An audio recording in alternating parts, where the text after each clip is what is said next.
Davinci Jeremie, arguably one of the most influential investors of our time, investing in Bitcoin at just 67 cents way back in 2011. Also well known for his viral video on YouTube, Bitcoin Update, just buy $1 worth of Bitcoin, please. As you can now see, Bitcoin is worth well more than the 67 cents. In this video, Davinci will be talking about the ongoing banking crisis and the collapse of the dollar, which could lead Bitcoin to great heights soon.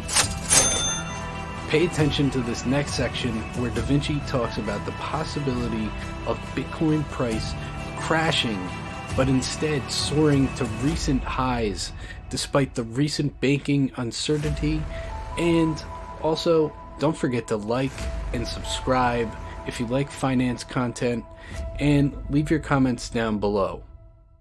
It could possibly crash with the rest of the system because they are using Bitcoin as a means to keep the confidence up whenever they try to, whenever something bad happens. Unfortunately, this weekend, something bad did happen, but the confidence on Bitcoin was a lot higher.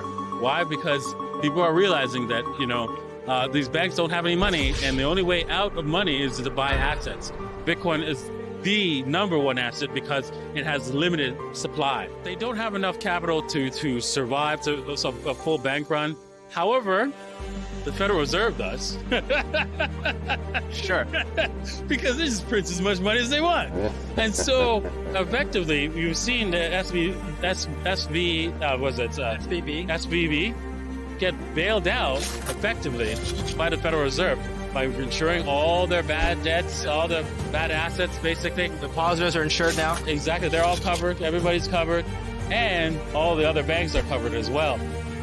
This is why all the banks went 80% on Monday and 80% down on Monday and 60% up. So we're good. Next day.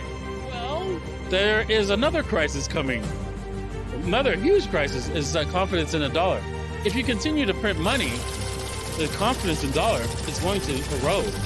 So this continuation of this will eventually go, okay, you're just bailing out the banks, they're going to do whatever they want. Effectively, remember in our last conversation, banks just have to realize that there is no limit on how much they can create, money they can create. And so they can loan somebody $1 trillion, $2 trillion, if you like. There's no stopping them except policy. I believe that it's going to could end our financial system in one foul swoop as confidence gets eroded with the dollar. Because if you continue to bail out the banks nonstop, they are going to use this to their advantage. How many CEOs are looking at this and going, if I just make this problem even bigger, they're going to take care of me and my family for the rest of my life. Produce more money. Look, I know. So, as you guys can see, with the ability to infinitely print money, banks and institutions will never face any consequences, essentially providing no value to the dollar if we are to just bail everyone out with any sort of problem that arises.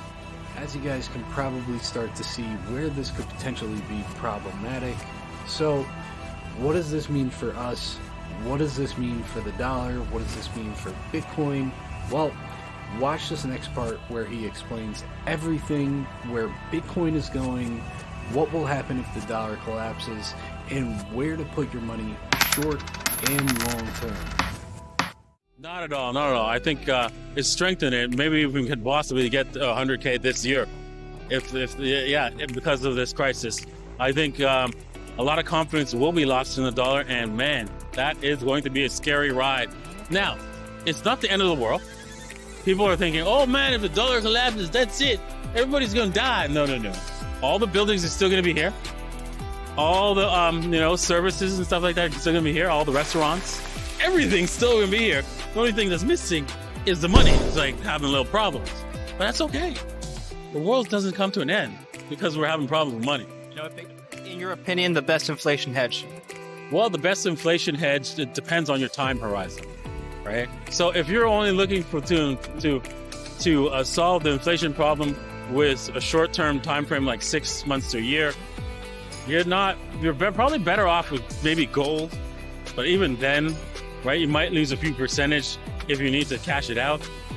So I would suggest people find an asset that's best for them, and I think it's just leave it in cash, especially if you know you have this debt to pay. So if you're saying, okay, well, in 6 months I've got to pay my rent, and it's fixed, your rent's fixed.